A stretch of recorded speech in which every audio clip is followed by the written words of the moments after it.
Hi friends, నేను మీ sanitary మేస్త్రిని.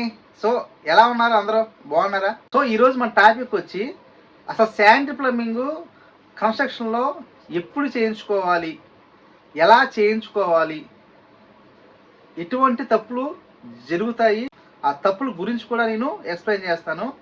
So చాలా చోట్ల వాష్రూమ్స్, అలాగే వాష్ ఏరియా, అలాగే కిచెన్, అండర్ డ్రైనేజ్ ఈ వర్క్ అంతా కూడా ఏమైనా పొరపాట్లు జరిగితే మనం ఎన్ని లక్షలు పెట్టి ఇల్లు కట్టుకున్నా, ఎన్ని కోట్లు ఖర్చు పెట్టి మనం కట్టుకున్నా కానీ మనశ్శాంతి అయితే ఉండదన్నమాట.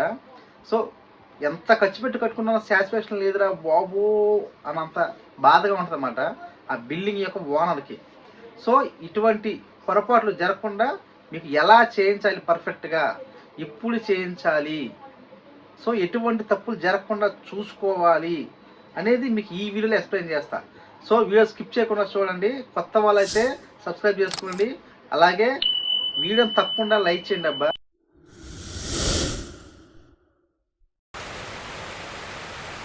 ఫస్ట్ భూమిలో డ్రైన్ పైపులు ఎప్పుడు వేసుకోవాలి? సో ఇది రెండు రకాలుగా ఉంటుందండి. ఒకటి, కొంతమంది ఏం చేస్తారంటే బిల్డింగ్ ఫౌండేషను, అలాగే చుట్టూరు కూడా ప్రహరీ ఫౌండేషను కట్టి మట్టి అయితే ఫిల్అప్ చేస్తారు. ఈ ఫిల్ చేసిన తర్వాత బిల్డింగ్లో కానీ, బిల్డింగ్ చుట్టూరు ప్రహరీలో ఉన్న ఖాళీ ప్లేసుల్లో కానీ ఈ మాస్ యాంగిల్ వేసే ముందు కూడా కొంతమంది ఈ డ్రైన్ ప్లంబింగ్ అయితే చేస్తారు. బెస్ట్ డ్రైన్ ప్లంబింగ్ అని ఒక వీడియో చేశాను. ఆ వీడియో మీకు ఇది చూడండి, తమ్నైల్ ఇక్కడ ఇస్తాను. ఈ వీడియో గురించి మీకు డిస్క్రిప్షన్ అయితే లింక్ ఇస్తాను, కావాలంటే వెళ్ళి డిస్క్రిప్షన్ చూడండి. ఈ ఏరియాలో అలా చేసుకుంటారు. కొన్ని ఏరియాలో ఏంటంటే మొత్తం బిల్డింగ్ అంతా ప్లాస్టింగ్ అంతా అయిపోయిన తర్వాత శాండ్ ప్లంబింగ్ చేసుకుంటారు.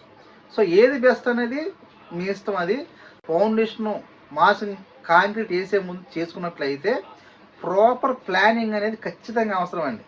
ఎందుకంటే శానిటరీ వర్క్, గ్రౌండ్ వర్క్ చేసిన తర్వాత దాన్ని మార్చకూడదు.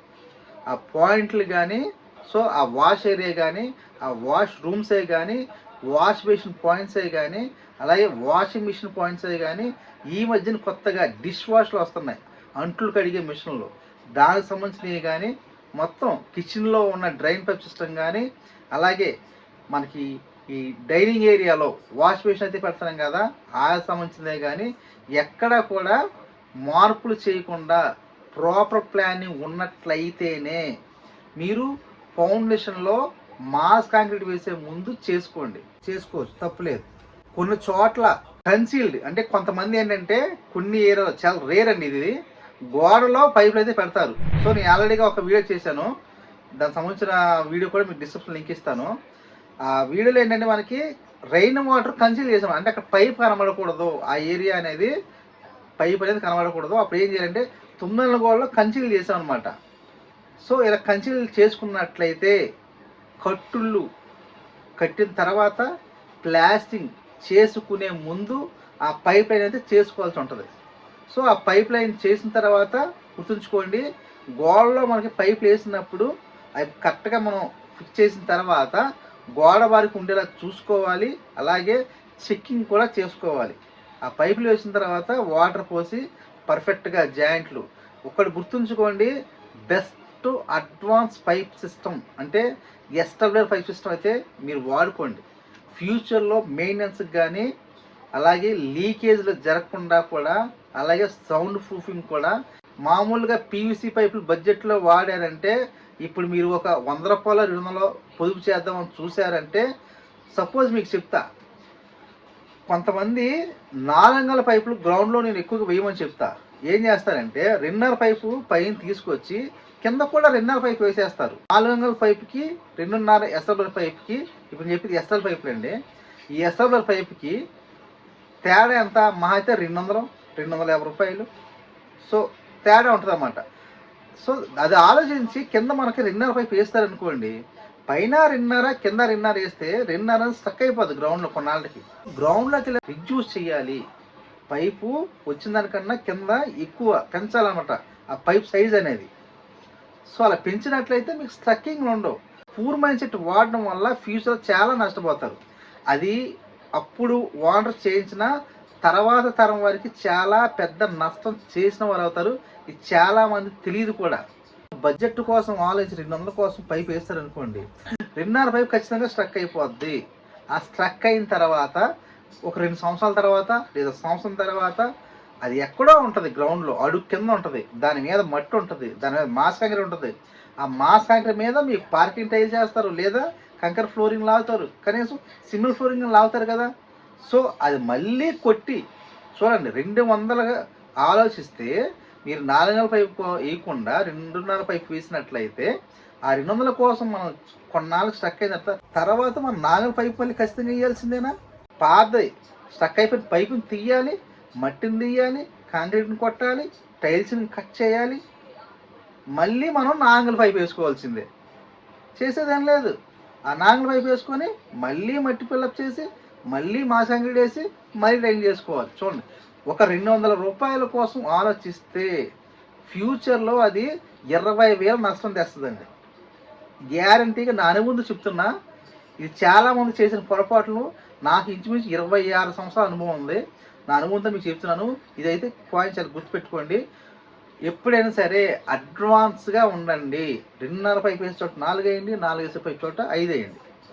సో ఇలా యూజ్ చేసుకోండి. ఈ పైపుల్లో బడ్జెట్ అనేది మీరు చూసినట్లయితే చాలా నష్టపోతారు. అలాగే ఐఎస్ఐ బ్రాండ్లు వాడుకోండి. పైపులు అనేది కూడా మంచి, మీ ఏరియాలో ఏ బ్రాండ్లు అయితే ఎక్కువ క్వాలిటీగా ఉంటున్నాయో దాన్నే యూజ్ చేసుకోండి. సో మీ ఏరియాలో ఏది టాప్లో ఉంది దాన్నే, ఆ బ్రాండ్నే మీరు ఎంచుకోండి. ఆ బ్రాండ్లో ఎస్ఎల్ఓ సిస్టమ్ తీసుకోండి. అదే వాటర్ లైన్ ప్లంబింగ్కి అయితే అవి కూడా ఐఎస్ఐ బ్రాండ్ పైపులే తీసుకోండి. కొంతమంది G+1 G+2 బిల్డింగ్ కూడా కట్టుకుంటారు కదా. కొంతమంది ఇక్కడ గుర్తుంచుకోండి, స్లాబ్ లెవెల్లో చెప్తున్నా. ఇప్పుడు స్లాబ్ లెవెల్లో అంటే రూమ్ లెవెల్, బాత్రూమ్ లెవెల్ ఒకే లెవెల్లో ఉండేలాగా ప్లాన్ చేసుకుంటారు. దాని సంఖ్యను బాత్రూమ్ అంటారు. అంటే డౌన్కి ఉంటాయి అనమాట బాత్రూమ్ అనేది. ఈ బాత్రూమ్లు ఎక్కడైతే ఉన్నాయో, బాత్రూమ్లు కానీ వాష్ ఏరియా కానీ ఇలాగా డౌన్లో ఉంటాయి మీకు. అంటే స్లాబ్ లెవెల్కి కన్నా కూడా ఒక గుంటలాగా ఉంటాయి. దాన్ని స్లాబ్లు పోసేటప్పుడే మీరు కన్సల్ట్ చేయాలి. ఈ ఒక ప్లంబర్నే మీరు ఎంచుకొని ప్రొఫెషనల్ ప్లంబర్ని తీసుకోండి. ఇక్కడ గుర్తుంచుకో, చాలామంది ఓనర్స్ తప్పు చేస్తున్నారు. ప్లంబర్ విషయంలో ₹1 ఎక్కువైనా పర్లేదు, మంచి స్కిల్ ఉన్న ప్లంబర్నే తీసుకోండి. మంచి మెటీరియల్ వాడుతున్నాం, మంచిగా కొన్ని లక్షలు పెట్టి ఇల్లు కట్టుకుంటున్నాం, ఒక ₹1 ఎక్కువ ఉన్నా మంచి ప్లంబర్ని ఎంచుకోండి. అంతేగాని ఎవరు తక్కువ చేస్తే వాళ్ళకే పరిద్దాం అనే ఆలోచన అయితే మానుకోండి. దానివల్ల మీరే నష్టపోతారు. వర్కరు తక్కువగా మీరు చేయొచ్చు, కానీ తర్వాత ఫ్యూచర్లో రూపాయికి ₹1000 నష్టపోతారు ఫ్యూచర్లో. ఆ ప్లంబర్ స్కిల్ బాగోకపోతే, పనితనం బాగోకపోతే. సంఖ్యన బాత్రూమ్ అనేది ఆ ప్లాన్ వేసుకొని ఎక్కడైతే వాష్రూమ్స్ వస్తున్నాయో అక్కడ మనకి ఈ టాయిలెట్ పైపుకి కానీ వేస్ట్ వాటర్ పైప్ కానీ ఈ స్లాబ్లోనే, ఈ స్లాబ్ పోసేటప్పుడే సైడ్ భీముల్లోనే ఇటకరాలు అయితే పెట్టుకోండి. కొన్ని చోట ఇటకరాలు పెట్టుకోవచ్చు. అంటే మనకి మళ్ళీ కంకరను కొట్టే పని లేకుండా అనమాట. ఇటకరాలతో పెట్టుకోవచ్చు, లేదా కొన్ని చోట్ల పైపు మొక్కలు పెట్టి పైపు మొక్కలు మట్టి పెట్టుకోవచ్చు. 2 రకాలుగా చేసుకోవచ్చు అనమాట. మనకి ఒకవైపు మనం టైట్గా నాంగలు వాడతాం, వేస్ట్ వాటర్గా 2 వాడతాం. సో దానికి సంబంధించిన బిజ్జాలు నాంగలు పెట్టిన చోట పైపు వచ్చే చోట 6 పెట్టుకోండి. అలాగే 2 పైపు వచ్చే చోట నాంగల్ బెజ్జం పెట్టుకోండి. అలాగే సంకీర్ణ బాత్రూంలు కంపల్సరీగా వాటర్ ప్రూఫింగ్ అయితే చేయించుకోండి. చుట్టూరు కూడా వాటర్ ట్యాంక్లో మీరు ఎలాగైతే ఫ్లోరింగ్ ఉంటుందో చూడండి ఒకసారి. మీ వాటర్ ట్యాంక్లో ఎలాగైతే సిమెంట్ ఫ్లోరింగ్ చేస్తారో అలాగే సంకీర్ణ బాత్రూంలో వాటర్ ప్రూఫింగ్ చేయించుకొని ఆ తర్వాత మీరు ఈ ప్లంబింగ్ అంటే ఈ డ్రైన్ ప్లంబింగ్ అయితే ఖచ్చితంగా చేయించుకోవాలి. అలాగే లీకేజ్ ముక్కన ఒక పైపుని అయితే మీరు ఖచ్చితంగా అమర్చాలి. దానికి ముక్క తీసుకెళ్ళి బయటకు వదిలేయచ్చు, లేదా సపరేట్గా లైన్ కూడా వేసుకోవచ్చు. అలాగే వాష్రూమ్లో కొంతమంది వాటర్ అండ్ ప్లంబింగ్ అని చెప్తున్నాయి. ఇప్పుడు ఈ వాటర్ అండ్ ప్లంబింగ్ అనేది ప్లాస్టింగ్ అవ్వకుండానే పెట్టేస్తారండి. దయచేసి అలా పెట్టకండి, మంచి పద్ధతి కాదు. దానివల్ల మీరు ప్లాస్టింగ్ చేసిన తర్వాత లోన్కి వెళ్ళిపోవడం, ఆ తర్వాత మళ్ళీ టైల్ చేస్తారు ఇంకా లోన్కి వెళ్ళిపోవడం, ఈ ఎక్సెషన్ నెప్లన్నీ ఎక్కువగా పడతాయి అన్నమాట. దానివల్ల చాలా లీకేజ్ జరుగుతూ ఉంటాయి.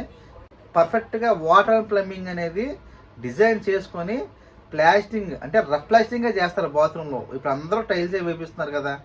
రఫ్ ప్లాస్టింగ్ చేయించుకొని ఆ ప్లాస్టింగ్ లెవెల్గా ఉండేలాగా ఈ వాటర్ లైన్ ప్లంబింగ్ అయితే చేసుకోండి. గాలి కట్ చేసుకోండి. మీ గోడలో బలం చక్కగా నీట్గా బలంగా ఉంటాయి. ప్లాస్టింగ్ అయిన తర్వాత చక్కగా నీట్గా కుట్టుకోవచ్చు అన్నమాట. అదే కట్టులను కుట్టారనుకోండి గోడ కూడా దెబ్బతినే అవకాశం ఉంటుంది. అదే రఫ్ ప్లాస్టింగ్ చేసిన తర్వాత చక్కగా నీట్గా మిషన్తో కట్ చేసి గాలి పోసుకుంటే సో గోడ యొక్క స్టామినా అనేది దెబ్బతింది అనమాట. అలాగే కన్సీల్ అదే ఒకవేళ శానిటరీ ప్లంబింగ్ కన్సీల్ చేస్తారనుకోండి గోడతో పాటు కొట్టుకోండి. అది 9 గోడ అయితేనే పైప్ కన్సిడర్ చేయండి. 4 గోడలో ఈ శానిటరీ పైపులు కన్సిడర్ చేయొద్దు. ఇది నేను చెప్తాను, గుర్తుంచుకోండి. మెయిన్ ఇంపార్టెంట్ 9 గోడ అయితేనే మీరు పైప్ కన్సిడర్ చేయండి.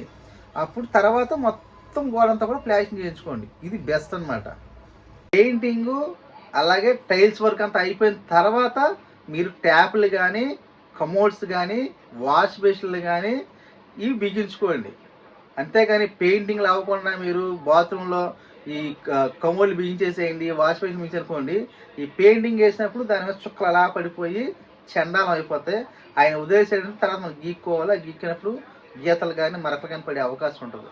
స్లాబ్ లెవెల్ బాత్రూమ్ పెట్టుకున్నాం అనుకోండి స్లాబ్ మీద, అప్పుడు కూడా ఆ స్లాబ్ మీద ఖచ్చితంగా అంటే ఈ టాపీ పని చేసినప్పుడు కట్టు కట్టినప్పుడు కానీ ప్లాస్టింగ్ చేసినప్పుడు కానీ సున్నాలు అవి పడతాయి అన్నమాట.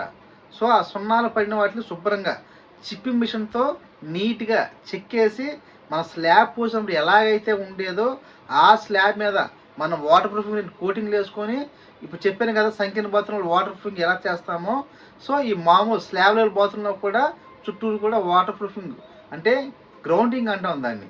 అంటే ఖచ్చితంగా మనం ఈ ఫ్లోరింగ్ సిమెంట్ ఫ్లోరింగ్ అనుకోండి, మీకు అర్థమైనా చెప్పాలంటే అలా చేయించుకొని దానికి కూడా ఒక లీకేజ్ పైప్ని అయితే అమర్చండి. మీకు లాస్ట్ వీడియో చేశాను, ఆ వీడియోలో మీకు చెప్పానమాట ఫస్ట్ ఫ్లోర్కి ఆ సెకండ్ ఫ్లోర్కి ఎలాగా ఈ లీకేజ్ పైప్ అయితే అమర్చామో దాన్ని ఎక్కడ తీసుకెళ్ళి కలిపామో గ్రౌండ్ వర్క్ అంటే గ్రౌండ్ బాత్రూమ్ అనమాట. పార్కింగ్ ఏరియా బాత్రూమ్ వచ్చింది. మీకు ప్రీవియస్ వీడియో ఇస్తాను, మీకు వెనకాల లింక్ ఇస్తాను, ఒక్కసారి అయితే చూడండి ఫ్రెండ్స్. వీడియో అయితే లెంత్ అయిపోతుందండి. సో నెక్స్ట్ టైం మీకు ఇంకా ఎక్స్ప్లెయిన్ చేయాలి, ఇంకా కొన్ని కవరింగ్ చేసిన పాయింట్లు అయితే ఉన్నాయి. కొత్త వాళ్ళు చూసైతే సబ్స్క్రైబ్ చేసుకోండి. అలా ఈ వీడియో తప్పకుండా లైక్ చేయండి, మీ ఫ్రెండ్స్కి కూడా షేర్ చేయండి.